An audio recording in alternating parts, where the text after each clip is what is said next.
Hello everyone. 30 ದಿನಗಳ spoken English ಚಾಲೆಂಜ್ನ 4ನೇ ದಿನಕ್ಕೆ ಪ್ರೀತಿಯ ಸ್ವಾಗತ. ಪ್ರತಿದಿನ ಸ್ವಲ್ಪ ಸ್ವಲ್ಪವೇ ಕಲಿಯುತ್ತಾ ಇವತ್ತು ನಾವು ಬೇಸಿಕ್ ಲೆವೆಲ್ ಇಂಗ್ಲಿಷ್ ಮಾತಾಡಕ್ಕೆ ಬೇಕಾಗಿರೋ ಬಹಳ ಇಂಪಾರ್ಟೆಂಟ್ ಟಾಪಿಕ್ ಪ್ರೊನೌನ್ಸ್ ಅಂದರೆ I you we they he she it, my me mine he her, his they them their its ಇವುಗಳ ಬಗ್ಗೆ ತಿಳಿದುಕೊಳ್ಳೋಣ. ನಿಮ್ಮ ನೋಟ್ಬುಕ್ ಮತ್ತು ಪೆನ್ ರೆಡಿ ಇಟ್ಕೊಳ್ಳಿ. ಸ್ಕ್ರೀನ್ ಮೇಲೆ ಬರುವ ಪ್ರತಿಯೊಂದು ಪಾಯಿಂಟ್ ಅನ್ನು ಬರೆದಿಟ್ಕೊಳ್ಳಿ. ಸ್ನೇಹಿತರೆ, ನೀವು ನಮ್ಮ ಚಾನಲ್ಗೆ ಹೊಸಬರಾಗಿದ್ದರೆ ನಮ್ಮ ಚಾನಲನ್ನು ಸಬ್ಸ್ಕ್ರೈಬ್ ಮಾಡಿಕೊಳ್ಳಿ. ಈ ವಿಡಿಯೋ ನಿಮಗೆ ಇಷ್ಟವಾದರೆ ವಿಡಿಯೋಗೆ ಒಂದು ಲೈಕ್ ಅನ್ನು ಕೊಡಿ. ಬನ್ನಿ ಇವತ್ತಿನ ಕ್ಲಾಸ್ ಸ್ಟಾರ್ಟ್ ಮಾಡೋಣ. Let's start. ಮೈ ಅಂದ್ರೆ ನನ್ನ. This is my pencil. This is my pencil. ಇದು ನನ್ನ pencil. I lost my notebook. I lost my notebook. ನನ್ನ ನೋಟ್ಬುಕ್ ಕಳೆದು ಹೋಯಿತು. My brother is a doctor. My brother is a doctor. ನನ್ನ ಅಣ್ಣ ಅಥವಾ ತಮ್ಮ ಡಾಕ್ಟರ್. ಯೋರ್ ಅಂದ್ರೆ ನಿನ್ನ ಅಥವಾ ನಿಮ್ಮ. Where is your bag. Where is your bag. ನಿನ್ನ ಬ್ಯಾಗ್ ಎಲ್ಲಿದೆ. Is this your umbrella. Is this your umbrella. ಇದು ನಿನ್ನ ಛತ್ರಿಯ. Your answer is correct. Your answer is correct. ನಿನ್ನ ಉತ್ತರ ಸರಿಯಾಗಿದೆ. ಹಿಸ್ ಅಂದ್ರೆ ಅವನ ಅಥವಾ ಅವನದು. His car is very fast. His car is very fast. ಅವನ ಕಾರು ತುಂಬಾ ಫಾಸ್ಟ್ ಆಗಿದೆ. I found his wallet. I found his wallet. ಅವನ ವಾಲೆಟ್ ನನಗೆ ಸಿಕ್ತು. That is his dog. That is his dog.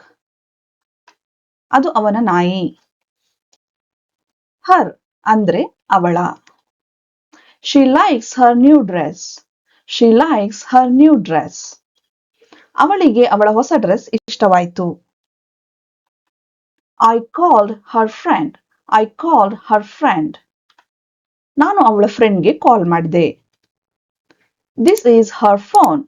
This is her phone. ಇದು ಅವಳ phone.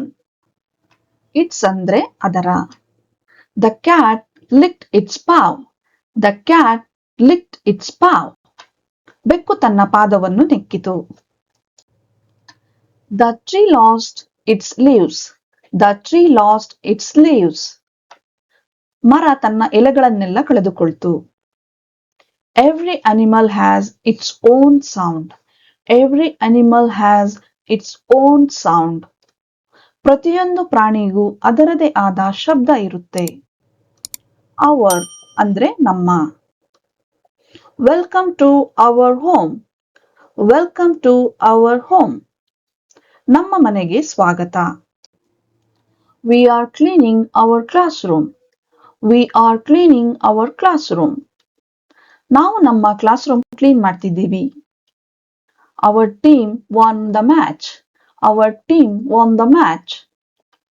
ನಮ್ಮ ಟೀಮ್ ಮ್ಯಾಚ್ ಗೆಲ್ತು. ದೇರ್ ಅಂದ್ರೆ ಅವರ. Their house is beautiful. Their house is beautiful. ಅವರ ಮನೆ ತುಂಬಾ ಚೆನ್ನಾಗಿದೆ. I visited their school. I visited their school. ನಾನು ಅವರ ಸ್ಕೂಲ್ಗೆ ಹೋದೆ. That is their problem. That is their problem. ಅದು ಅವರ ಪ್ರಾಬ್ಲಮ್. ಮೈನ್ ಅಂದ್ರೆ ನನ್ನದು. This pen is mine. This pen is mine. ಈ ಪೆನ್ನು ನನ್ನದು. That book is mine too. That book is mine too. ಆ ಪುಸ್ತಕ ಕೂಡ ನನ್ನದೇ. The red bag is mine, not hers. The red bag is mine, not hers. ಆ ಕೆಂಪು bag ನನ್ನದು, ಅವಳದ್ದಲ್ಲ. Yours ಅಂದ್ರೆ ನಿನ್ನದು ಅಥವಾ ನಿಮ್ಮದು. Is this jacket yours? Is this jacket yours? ಈ jacket ನಿನ್ನದಾ. That pencil is yours, I think. That pencil is yours, I think. ಆ pencil ನಿನ್ನದು ಅಂತ ಅನ್ಸುತ್ತೆ. This one is yours. Take it. This one is yours. Take it. ಇದು ನಿನ್ನದು ತಗೋ. His ಅಂದ್ರೆ ಅವನ ಅಥವಾ ಅವನದು. That phone is his. That phone is his. ಆ ಫೋನ್ ಅವನದು. This coat is his, not mine. This coat is his, not mine. ಈ ಕೋಟ್ ಅವನದು, ನನ್ನದ್ದಲ್ಲ.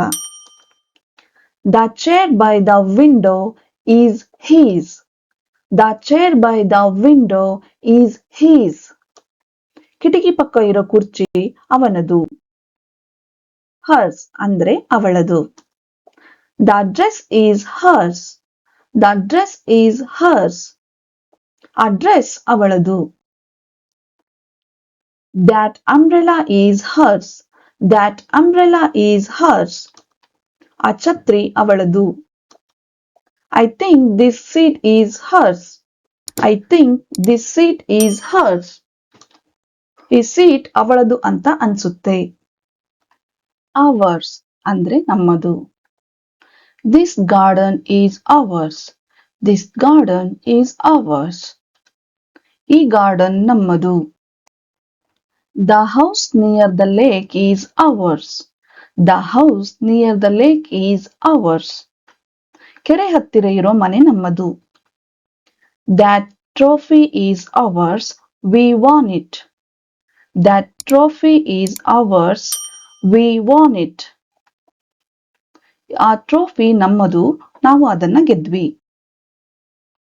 Theirs ಅಂದ್ರೆ ಅವರದು. The books are theirs. The books are theirs. ಆ ಪುಸ್ತಕಗಳು ಅವರದ್ದು. That car is theirs. That car is theirs. ಆ car ಅವರದ್ದು. I think the seats are theirs. I think the seats are theirs. ಆ ಸೀಟುಗಳು ಅವರದ್ದು ಅಂತ ಅನ್ಸುತ್ತೆ. ಸ್ನೇಹಿತರೆ, ಈ ವಿಡಿಯೋ ನಿಮಗೆ ಇಷ್ಟವಾಗಿದ್ದರೆ ಒಂದು ಲೈಕ್ ಮಾಡಿ. ಇಂಥ ಸ್ಪೋಕನ್ ಇಂಗ್ಲಿಷ್ ವಿಡಿಯೋಗಳನ್ನು ಪ್ರತಿದಿನ ನೋಡಲು ನಮ್ಮ ಚಾನಲನ್ನು ಸಬ್ಸ್ಕ್ರೈಬ್ ಮಾಡಿಕೊಳ್ಳಿ. ಈ ವಿಡಿಯೋ ನೋಡಿದ್ದಕ್ಕೆ ತುಂಬ ಧನ್ಯವಾದಗಳು. ಮುಂದಿನ ವಿಡಿಯೋದಲ್ಲಿ ಇನ್ನೂ ಹೊಸ ಡೈಲಿ ಯೂಸ್ ಇಂಗ್ಲಿಷ್ ಸೆಂಟೆನ್ಸ್ಗಳ ಜೊತೆಗೆ ಮತ್ತೆ ಭೇಟಿಯಾಗೋಣ. ಅಲ್ಲಿವರೆಗೆ ಇಂಗ್ಲಿಷ್ ಕಲಿಯಿರಿ, ಇಂಗ್ಲಿಷ್ ಮಾತಾಡಿ, ಪ್ರತಿದಿನ ಪ್ರಾಕ್ಟೀಸ್ ಮಾಡಿ. ಪ್ರಾಕ್ಟೀಸ್ ಮಾಡೋದು ತುಂಬ ಇಂಪಾರ್ಟೆಂಟ್. ಧನ್ಯವಾದಗಳು.